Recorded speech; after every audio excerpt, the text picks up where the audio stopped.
The Desperate Ambassador. The Grand Chamber of the Galactic Council shimmered with holographic displays and the soft murmurs of 200 species representatives.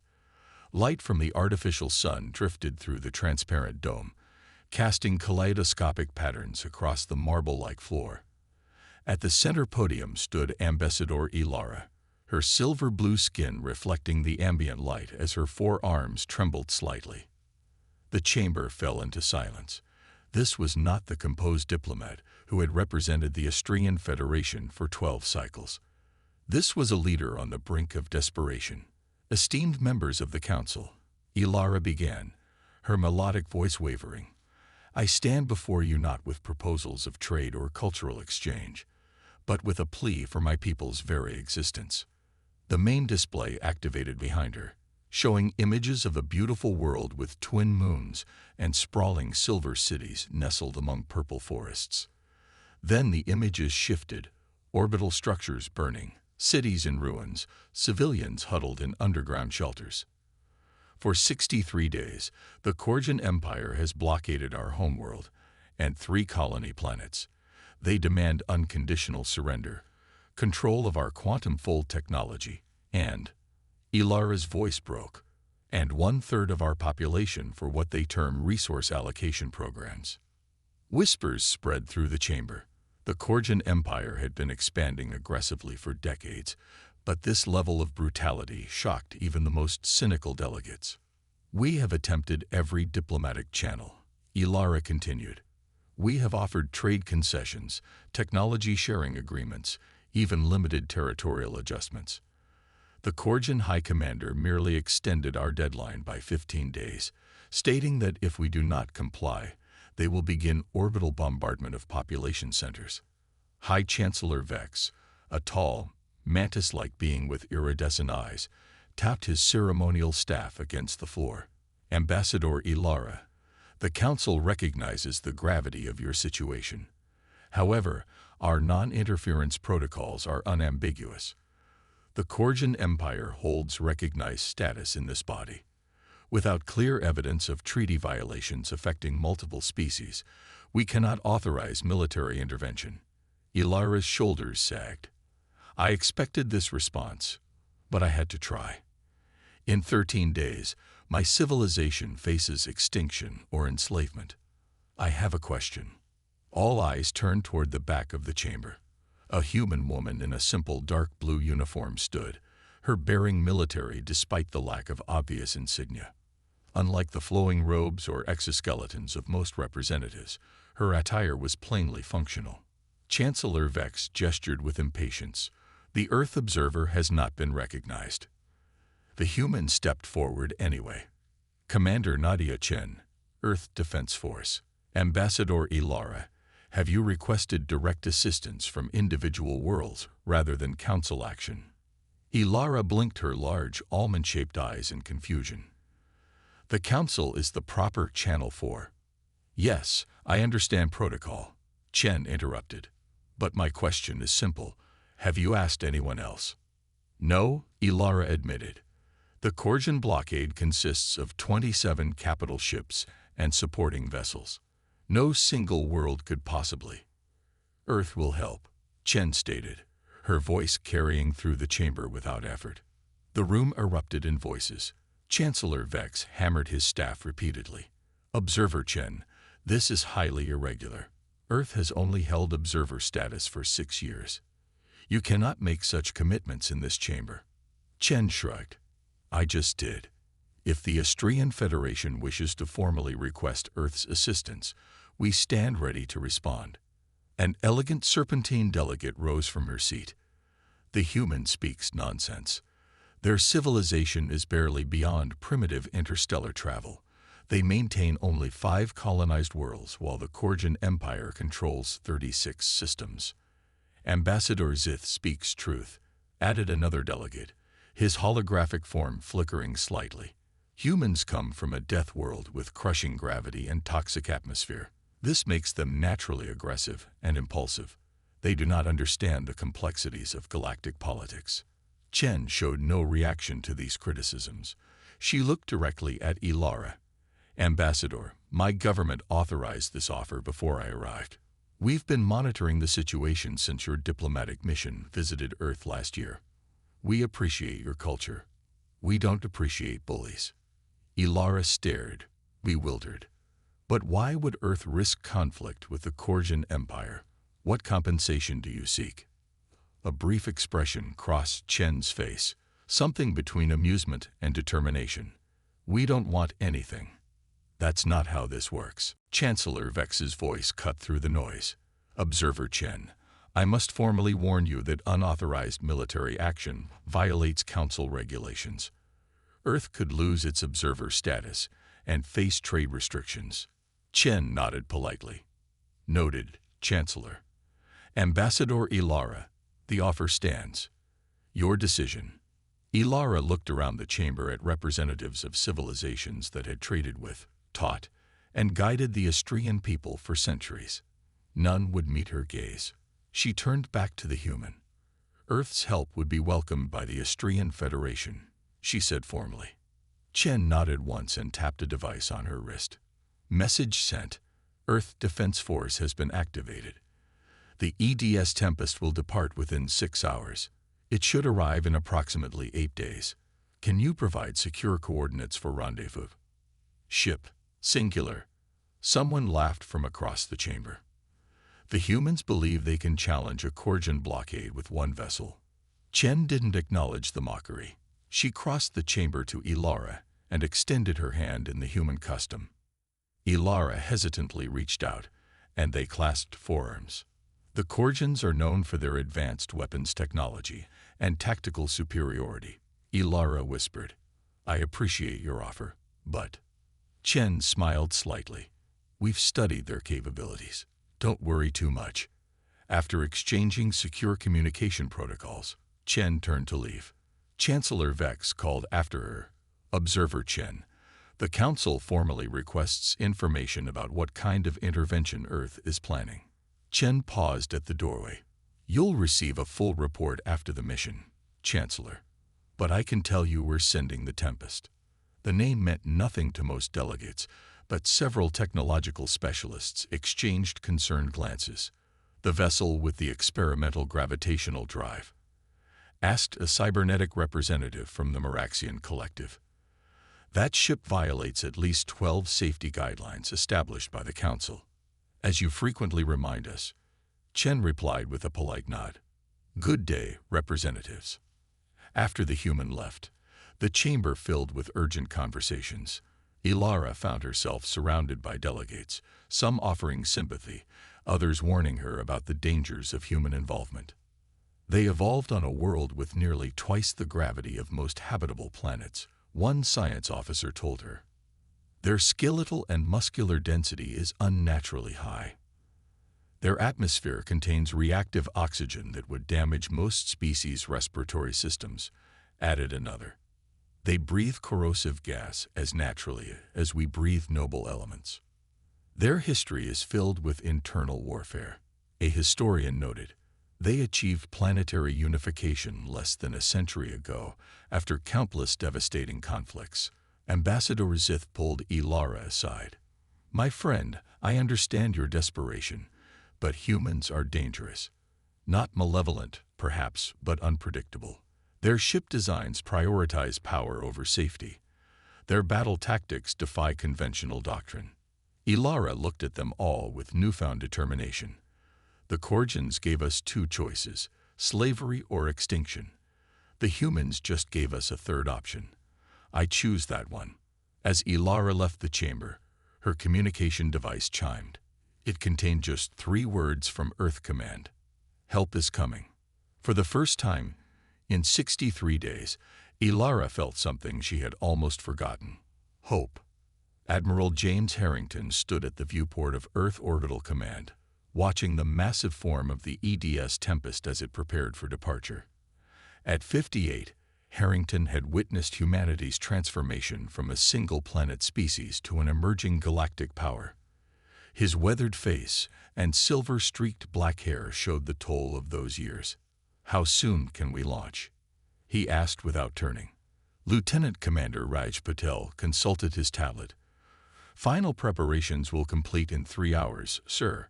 Captain Hayes reports all systems green. Harrington nodded. And the diplomatic fallout? Exactly what you'd expect. 23 formal protests from council members, 5 warnings about potential sanctions, and interestingly, 8 discreet messages of support from worlds that won't publicly oppose the Korgans. Harrington finally turned from the viewport, a slight smile on his face. Amazing how many friends you make when you might do something useful. The Admiral walked to the central command table where a holographic display showed the Astrian system and the Korgan blockade. 27 red triangles surrounding 4 blue spheres. 27 warships against peaceful worlds with minimal defenses. This won't be easy, Harrington said. The Korgans have numbers and position.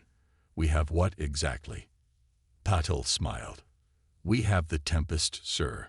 And we have Captain Hayes. 2 decks below the bridge of the Tempest. Captain Marcus Hayes inspected the ship's main reactor chamber. At 42, Hayes was considered young for such a critical command, but his experience during the Mars crisis had marked him as a natural leader. Talk to me, Liang, he said to the ship's chief engineer.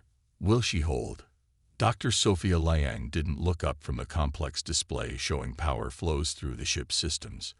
The 38-year-old physicist had designed much of the Tempest's revolutionary drive system. Conventional physics says no, Liang replied, her fingers dancing across the controls. But we left conventional physics behind when we built this. The heart of the Tempest was its experimental gravitational manipulation drive, a system that didn't just propel the ship but warped space-time itself. Most galactic powers used reliable fusion or antimatter reactors. Humans have pursued a different path entirely. The Council tech inspectors called it recklessly dangerous, Hayes said with a hint of pride. Liang laughed. They also called it impossible. Then we built it anyway. Hayes appreciated Liang's confidence. Where others saw danger in the pulsing blue-green light of the core, she saw possibilities. Can we push beyond safety parameters if necessary?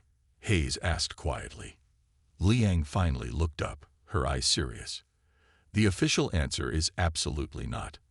My answer is, probably, but there would be consequences. Hayes nodded. Let's hope it doesn't come to that. On the bridge, the command crew prepared for departure. Lieutenant Commander Maya Rodriguez plotted the fastest course to Astrian space. Weapons Specialist Commander Thomas Wu ran final checks on the ship's unconventional arsenal. Communications Officer Lieutenant Sarah Kim monitored the flood of incoming messages. Another warning from the Meraxian Collective. Kim announced, They say our drive will destabilize local space-time and demand we power down immediately. Hayes settled into the captain's chair. Send our standard response. Kim nodded and transmitted the carefully worded message that essentially said, in diplomatic language, noted. Proceeding anyway. Hayes addressed the bridge crew. I know you've all studied the briefing. 27 Korgan ships against R1. They have superior numbers. They have strategic position. They have combat experience. He paused, looking at each crew member in turn. What they don't have is a good reason to fight. They're bullies targeting a peaceful species. We're going to show them why that was a mistake. Hayes turned to his first officer. Commander Alvarez, are all departments ready? Commander Elena Alvarez nodded. All systems report ready, Captain. Crew at battle stations. Good. Navigation, begin departure sequence. As the massive engines of the Tempest powered up, the ship's AI system announced, Warning. Power levels exceeding Council safety guidelines by 42%. Hayes exchanged a glance with Alvarez. Note the warning in the log. Continue departure. The great ship pulled away from Earth Orbital Command, its unusual drive creating ripples in the fabric of space that seemed to bend the light around it. In her quarters aboard the Astrian diplomatic vessel, Ambassador Ilara watched her communication screen with fascination as the human ship approached the rendezvous point 8 days later. She had expected to wait at least 10 days for Earth's help to arrive, but somehow the Tempest had made the journey faster than any vessel she knew could travel. The Tempest was unlike any ship Ilara had seen before, where most advanced species built sleek, elegant vessels with smooth lines. The human ship was angular and functional. It bristled with sensor arrays and weapon systems that seemed almost deliberately exposed. The hull was painted dark gray with minimal markings, just the ship's name, and Earth Defense Force in simple letters. Ilara's communication device chimed. "Ambassador, this is Captain Hayes of the EDS Tempest. We've arrived ahead of schedule and would like to discuss strategy before we approach the blockade." As Ilara prepared to board her shuttle, she felt something she hadn't experienced in months, the feeling that perhaps, against all odds, her people might actually survive. Deathworlders unleashed. The bridge of the EDS Tempest hummed with controlled energy as Captain Hayes and Ambassador Ilara studied the tactical display. The holographic projection showed the Korjan blockade. 27 warships arranged in a precise formation around the Istrian homeworld and its 3 colony planets. Their pattern is textbook dominance theta configuration, Commander Alvarez observed. Standard doctrine for overwhelming force against minimal resistance. Hayes nodded. They're not expecting any significant opposition. That gives us an advantage. Ilara had spent the last hour touring the Tempest, and her initial skepticism had gradually shifted to cautious optimism. The human vessel, while unorthodox in design, housed technology she'd never encountered before. The crew moved with practiced efficiency that spoke of thorough preparation. "What exactly is your plan, Captain?" Ilara asked. "The Korjan fleet outnumbers us significantly." Hayes pointed to specific ships in the display. "First, we attempt diplomatic contact. We offer them a chance to withdraw peacefully." Ilara's 4 hands gestured in frustration. "They've refused all previous attempts at negotiation." "I know," Hayes said, "but we always offer peace first. It's our way." "And when they refuse?" Ilara asked. Hayes' expression hardened slightly. "Then we demonstrate why threatening peaceful worlds is a poor decision." As if on cue, Lieutenant Kim's voice cut through the conversation. "Captain, we're being hailed by the Korjan command vessel. Their high commander demands we identify ourselves and state our purpose." Hayes stood. "Right on schedule. Ambassador Ilara, would you join me? It's time to introduce ourselves." The main view screen activated, revealing a Korjan officer with slate-gray skin and biomechanical augmentations covering the left side of his face. His uniform bore elaborate insignia indicating high rank. "This is High Commander Vrakash of the Korjan Imperial Fleet. Unidentified vessel, you have entered restricted space. Identify yourself immediately or face destruction." Hayes stepped forward. "High Commander, I am Captain Marcus Hayes of the Earth Defense Force vessel Tempest. We are here at the formal request of the Istrian Federation to address the current blockade situation." Brekash's expression shifted to one of amusement. "Earth, the death world with primitive technology. Your species has barely achieved interstellar travel. This situation does not concern you." "I disagree," Hayes replied calmly. "The Istrian Federation is a peaceful civilization being threatened with slavery or extinction. That concerns us greatly.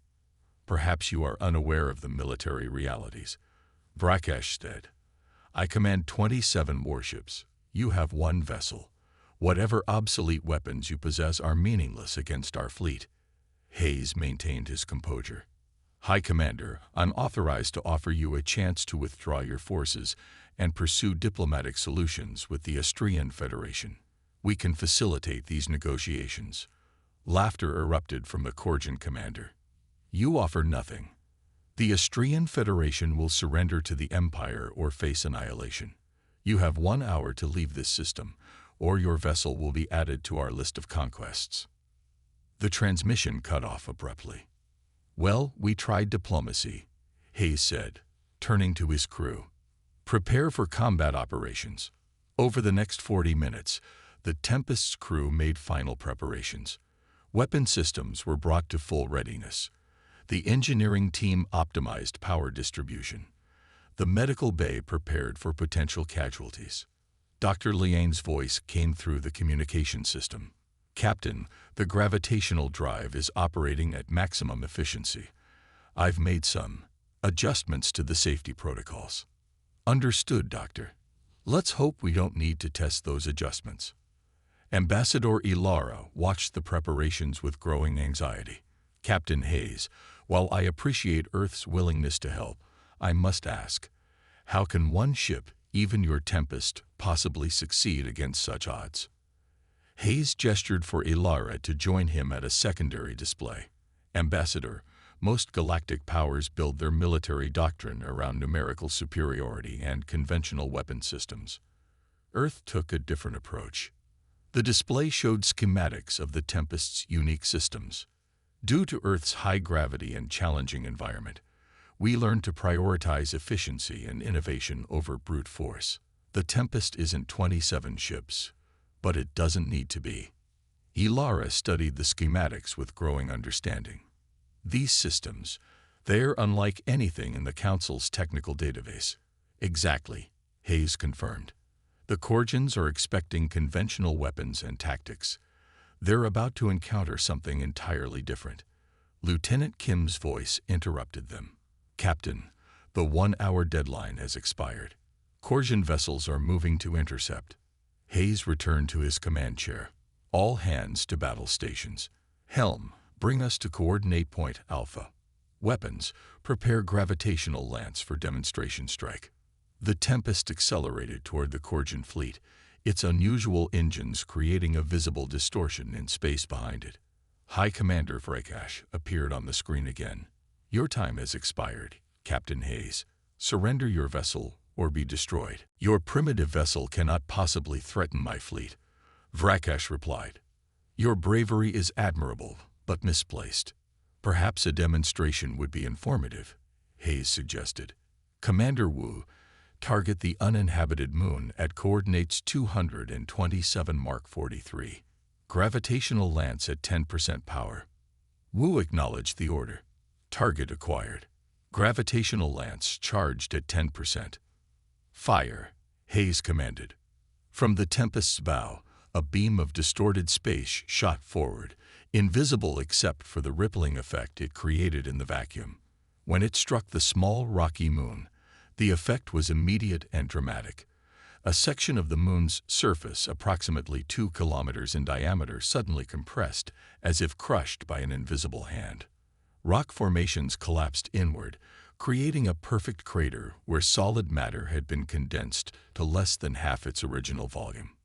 Silence fell over the Korjan communication channel. "That was 10% power against an uninhabited target," Hayes stated calmly. "We have no desire to use this technology against your ships or personnel. Withdraw your forces, and we can discuss peaceful resolutions."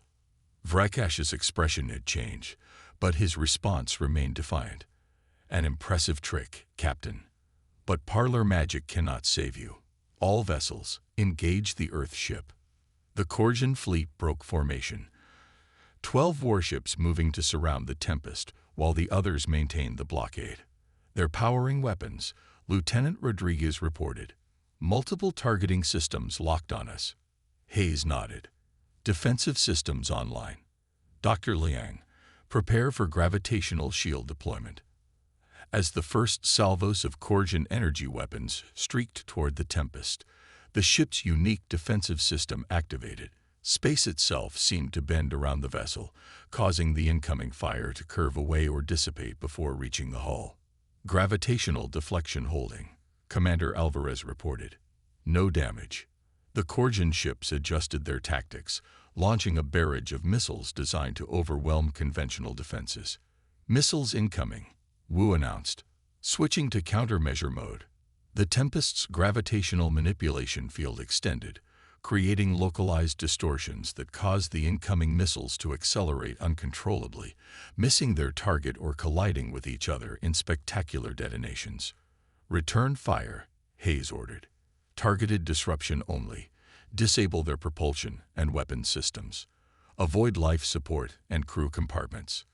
The Tempest fired precise gravitational pulses at 3 Korgan vessels. The distortions struck with surgical precision, crushing weapon emplacements and drive systems without breaching main hull integrity.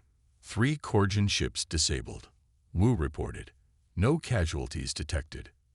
Vrakesh's voice came through, his previous confidence replaced by growing concern. What is this technology? How are you doing this? Hayes didn't respond to the communication. Helm, execute pattern Omega. Let's show them what this ship can really do. The Tempest accelerated suddenly, its gravitational drive creating a wake of distorted spacetime that disrupted the Korgan formation. The human vessel moved with impossible agility for its size, evading concentrated fire while striking with precision. 2 more Korgan ships lost propulsion. Another 3 found their weapon systems crushed by invisible forces. The remaining vessels attempted to regroup, but the Tempest's unconventional movements made traditional tactics ineffective. In the engineering section, Dr. Liang monitored the gravitational core with growing concern. Captain, we're pushing the system beyond recommended parameters. The core is showing signs of instability. How long can we maintain current operations? Hayes asked. 15 minutes, maybe 20, Liang replied. After that, I can't guarantee structural integrity. Hayes considered the tactical display. 7 Korgan ships disabled, but 18 still operational. The odds remained challenging. We need to end this quickly, he decided. Commander Wu, prepare the gravitational cascade. Target the space between the remaining Korgan vessels. I want a demonstration, not destruction. Wu hesitated momentarily. Captain, the cascade hasn't been fully tested in combat conditions. Now is as good a time as any, Hayes replied. Execute. The Tempest positioned itself strategically before releasing a carefully calibrated series of gravitational pulses. Unlike the previous precision strikes, these pulses created a cascading effect, each distortion amplifying the next. The space between the Korgan ships began to ripple visibly as localized gravitational waves interfered with each other, creating a storm of spatial distortions. Ships caught in the effect found themselves pulled and pushed in unpredictable directions, their hulls groaning under forces they weren't designed to withstand. Gravitational cascade stable, Wu reported. Korgan ships are experiencing severe navigation and structural stress. Vrakesh's image appeared on screen again, the bridge behind him showing signs of damage. Cease this attack immediately. You're violating every warfare convention in the Galactic Charter. Hayes leaned forward. High Commander, we can maintain this effect until your ships begin to break apart, or you can order your fleet to stand down. The choice is yours. For several tense moments, Vrakesh seemed to struggle with the decision. Finally, his shoulders slumped slightly. All Korgan vessels, cease fire, and power down weapon systems. Hayes nodded to Wu. Reduce cascade intensity gradually. Maintain defensive capabilities. As the gravitational distortion subsided, Hayes addressed the Korgan commander. High Commander Vrakesh, the Tempest will escort your vessels out of Istrian space. Any ship that cannot maneuver under its own power will be towed. We expect your complete withdrawal within 6 hours. Vrakesh's expression was a mixture of rage and disbelief. This isn't over, Captain. The Korgan Empire doesn't forget such humiliation. Neither does Earth, Hayes replied evenly. Remember that the next time you consider threatening peaceful worlds, Ambassador Ilara will contact your government to establish new diplomatic channels. I suggest you use them. The communication ended, and Hayes turned to find Ambassador Ilara staring at him with an expression of astonishment. In all my years of diplomatic service, she said, I've never seen anything like this. 1 ship against 27, and you defeated them without a single casualty on either side. Hayes smiled slightly. That was the objective. Earth doesn't want war with the Korgan Empire or anyone else. We just want peaceful species to remain free from aggression. In the engineering section, alarms began to sound. Dr. Liang's voice came through with urgency. Captain, The gravitational core is destabilizing. We pushed it too hard. Options? Hayes asked. We need to execute an emergency shutdown and reset. It will leave us without main power for approximately 30 minutes. Hayes considered the tactical situation. The Korgan ships were withdrawing, their threat neutralized for the moment. Proceed with the shutdown, Doctor. Security teams remain on alert. Over the next 6 hours, the Tempest oversaw the Korgan withdrawal while repair teams worked to stabilize the gravitational core. Ambassador Ilara coordinated with her government, establishing new defense protocols and preparing diplomatic initiatives. As the last Korgan vessel left Istrian space, Ilara joined Hayes on the observation deck. Beyond the viewport, the beautiful blue-green world of Astraea Prime rotated peacefully, its cities beginning to light up as night fell across the main continent. My people owe you a debt we can never repay, Ilara said quietly. Hayes shook his head. There is no debt. We did what any decent civilization would do. The Council was wrong about humans, Ilara observed. They called you dangerous Deathworlders, but they didn't understand. Oh, we are dangerous, Hayes replied with a slight smile. Just not to those who seek peace. The harsh conditions of Earth taught us resilience and innovation, but also the value of protecting those who cannot protect themselves. Ilara considered this. The Galactic Council will need to reassess humanity's role after this. Your observer status seems inadequate now. Politics isn't my specialty, Hayes said, but I suspect things will change. The universe just learned that Earth stands ready to defend peaceful civilizations, regardless of official protocols. And the Korgans learned that sometimes one ship is enough, if it's the right ship, Ilara added. As the Tempest prepared for its journey home, communications arrived from both Earth Command and the Istrian government. New diplomatic channels were being established. A defense pact was being discussed, and throughout the galaxy, the news spread rapidly. The Deathworlders from Earth had arrived on the galactic stage, not as conquerors, but as protectors. For species like the Istrians, the universe suddenly seemed a little less frightening. For empires like the Korgans, it had become considerably more complicated. And for humanity, it was just another day of doing what they had always done best, defying expectations and standing against bullies, no matter how far from home.